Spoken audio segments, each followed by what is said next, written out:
I was smoothing the petals of the lilies beside her bed, already curling at the edges, their perfume clinging to the stale hospital air, when Elijah tugged gently at my sleeve. "Grandma," he whispered, barely audible over the beeping monitors. "Mommy's not really sick." I blinked, still facing the flowers. "Don't say that," I murmured, too soft to be stern. My eyes drifted to Noelia's face. Pale still, tubes beneath her nose, monitors tracking heartbeats and breath. A quiet performance of suffering. I'd seen hundreds of patients like her during my years in the ER. I never expected one of them to be my daughter-in-law. Elijah didn't argue. He just slipped something out of his jacket pocket and held it toward me. It was his phone. I hesitated, then took it. The screen lit up with a familiar clumsy swipe. In his photo gallery, a single video. I tapped. The footage was grainy, filmed from the hallway through the door's small window. I realized it showed Noelia alone. The angle tilted but steady. After a few seconds, she opened her eyes, looked around, slowly reached for a bottle of water, sipped, wiped her lips, then lay back down. Eyes closed, still again. The clip ended. My hand went cold around the device. "She did that twice," Elijah whispered. "I thought maybe she was going to get up. But when Dad came back, she stopped." I looked at him. His face was small, serious. He wasn't lying. "Don't tell anyone," I said, handing him back the phone. "Not yet. Not even your dad." He nodded once, clutching the phone close to his chest. That night, I sat in the kitchen with the lights off. My tea had long gone cold. I didn't cry. I didn't call anyone. I just sat and listened to the hum of the refrigerator and the sound of my own breath as the truth settled in. By dawn, I'd made a decision, and by noon, I'd found Delgado's number again. The next morning, I brought coffee and silence. The hospital room looked the same. Soft whir of machines, the low hum of filtered air, the artificial quiet that always feels heavier than real silence. Marcus sat slouched in the corner, chin to his chest, arms crossed. He hadn't gone home. The dark circles beneath his eyes weren't new, but now they seemed deeper, like they'd settled in to stay. Noelia lay where she had yesterday, head slightly tilted, hair brushed neatly over one shoulder, skin pale and smooth. I set the coffee down and pulled a chair closer. Marcus stirred when I sat, then mumbled, "I'm going to grab something from the cafeteria." I nodded. He left without meeting my eyes. I leaned in, watching not just her face, but the rhythm of the monitor, the rise and fall of her chest. It was perfect. Too perfect. Then it happened, a twitch beneath her right eyelid. Quick, subtle, intentional. I didn't blink. I didn't move. Just kept my hands folded and my face calm. Noelia's lips parted slightly, then closed again, and just like that, she returned to her role, motionless, innocent. I reached into my bag and pulled out my phone. There were only 2 numbers in my contact list I hadn't called in years. Delgado was one of them. We'd worked together on the same floor for nearly a decade. He left nursing long before I did. Said he got tired of watching people lie about pain they caused themselves. Now he did quiet work for people who needed help no one else could provide. I typed, "I need eyes in a hospital room. No questions. Can you help?" He replied within 2 minutes. Address. I sent it, then put the phone away and folded my hands again, letting the stillness return. By the time Marcus came back with a sandwich he wouldn't eat, I already knew where this was headed. And by sunset, Delgado's truck was in my driveway. Delgado pulled into the alley behind my house just before dusk, his truck rattling like it always had. He didn't get out right away, just rolled down the window and nodded. I opened the garage and motioned him inside. He handed me a small canvas bag. 2 cams, motion-triggered, night vision, quiet install. I nodded, unzipping the bag. The cameras were barely bigger than a matchbox, matte black, no visible lights. "You'll get the feed on your laptop," he said. "Encrypted. No sound unless you want it." "I want it," I said. He gave me a long look. "You sure this is what you want to find?" "I already found it," I said. "Now I need to prove it." We didn't say much else. Delgado never asked for details. He knew the shape of betrayal even without knowing the story behind it. After he left, I went back inside and started a new batch of dough, honey oat and whole wheat. The nurses had always liked the honey oat, especially when it was still warm. I baked 4 loaves, wrapped them in parchment, and tied them with twine. It gave me a reason to show up after visiting hours, a reason not to be watched too closely. That night, I carried a cloth bag into the hospital. Bread, soup, and a tucked-away plan. Marcus had taken Elijah home for the evening. I told the nurse I was just dropping dinner for Noelia, even if she couldn't eat. Inside the room, I moved with purpose. The first camera went behind the row of books Marcus had stacked on the shelf. The second inside a tissue box on the windowsill, angled down, discreet. I sat with her for 10 minutes, spoke softly, poured soup into a cup, touched her hand once. She didn't move, but I knew better now. At home, I sat in front of my laptop long after midnight.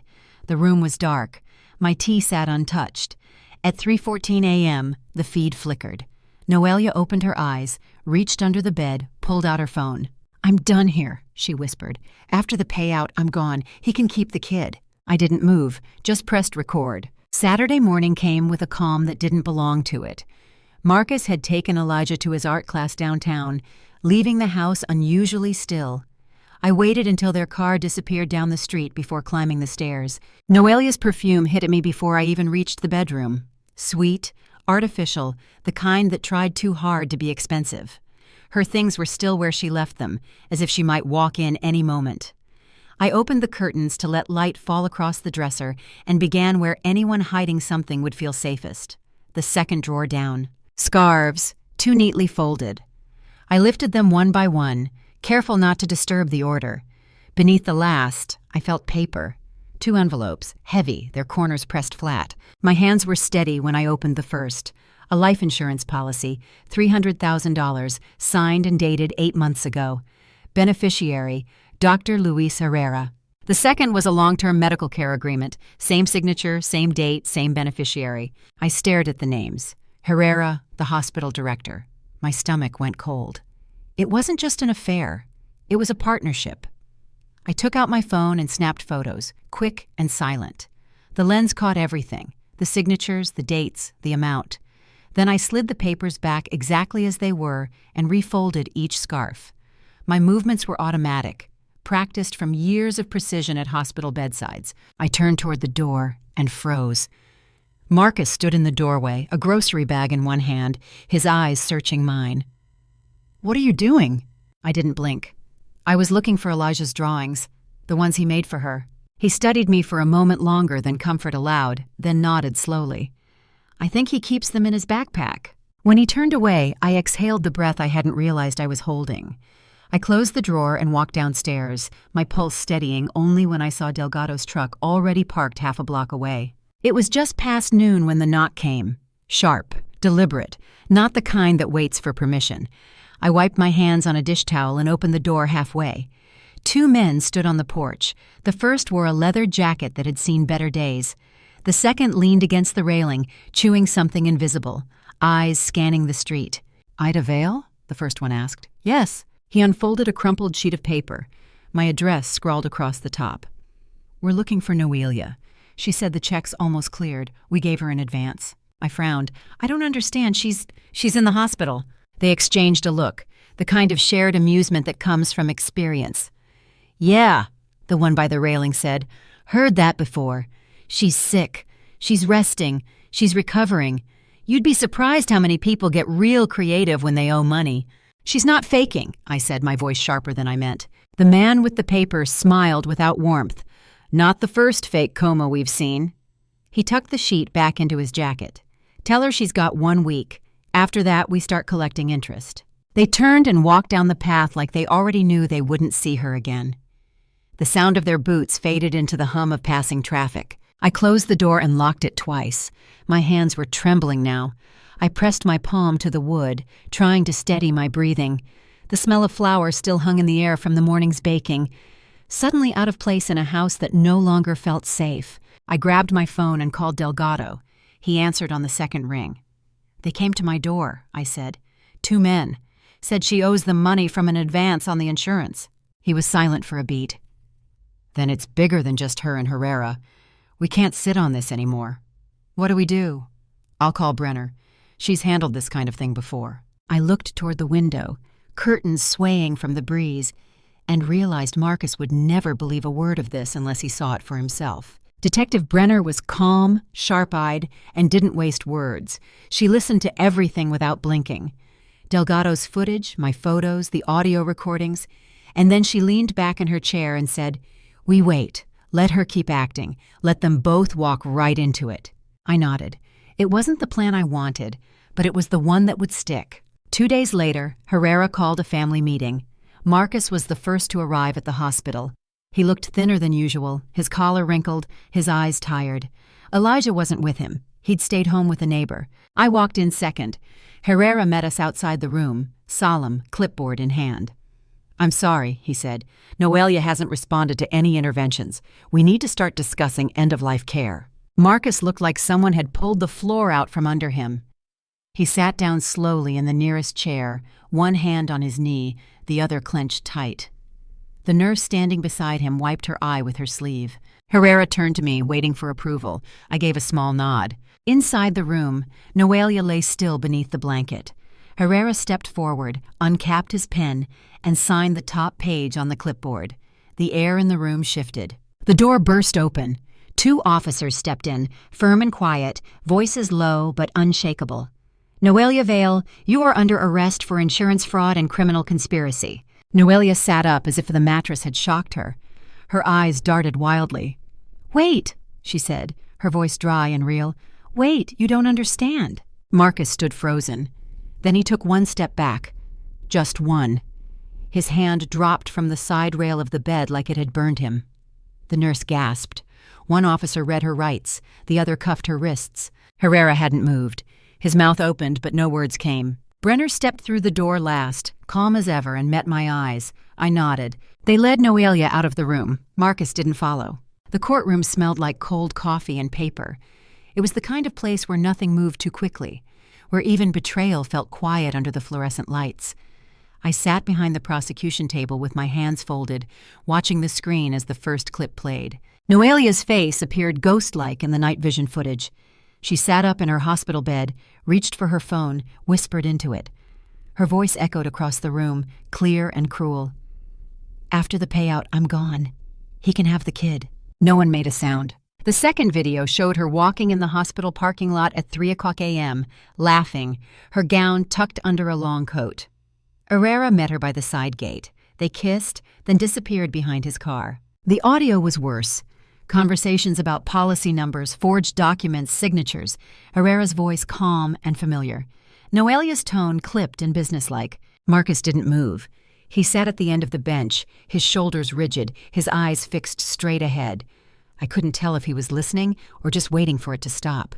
Herrera changed his plea on the second day. Guilty to all counts, no negotiation. Noelia followed on the third. There was no apology from either of them. At sentencing, the judge listed the charges one by one, his voice steady, unmoved. 5 years each, no chance of appeal. The bailiff called their names. The cuffs clicked closed. Noelia didn't look back. Marcus still hadn't spoken. Elijah sat beside me, too small for the bench, his legs swinging in the air.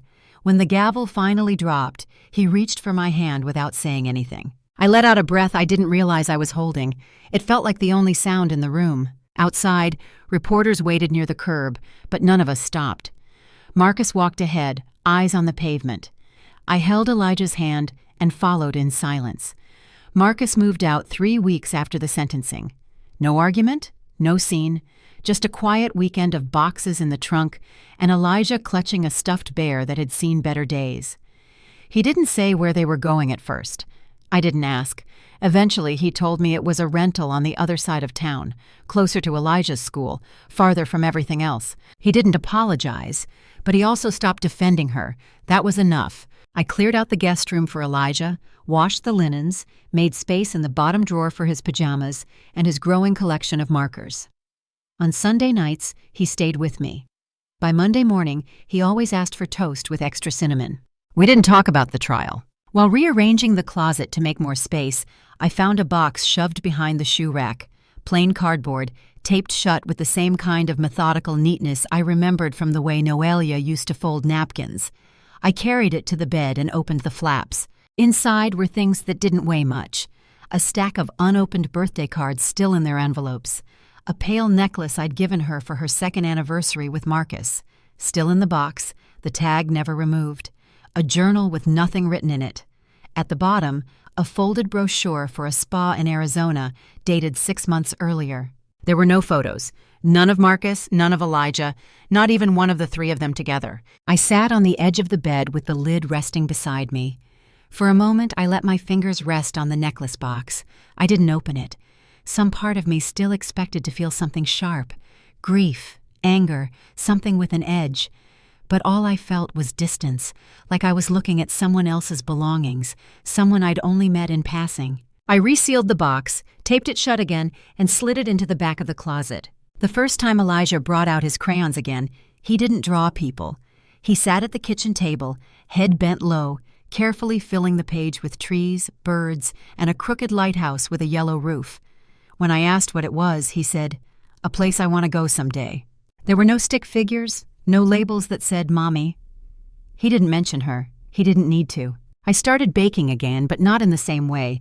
No bulk batches, no deliveries to the nurses, just enough for the house, for Elijah, for mornings when silence felt too wide. I kept the kitchen windows open while I worked. The air moved more freely now. Marcus came by only to drop Elijah off or pick him up. He didn't linger, didn't say much, but he never looked away from me anymore. That was new. The house felt lighter, not empty, not full, just lighter, the kind of quiet that isn't sad, only settled. I didn't chase peace, but when it came, I noticed it. In the way the floor creaked at the same hour each evening, in the hum of the dishwasher, in Elijah's soft humming when he concentrated on a drawing. I started walking again too, not for exercise, not to get anywhere, just to move. I passed the same houses I'd ignored for years. Brick bungalows with chipped paint, a 2-story with wind chimes in every window, a narrow porch with a half-deflated basketball.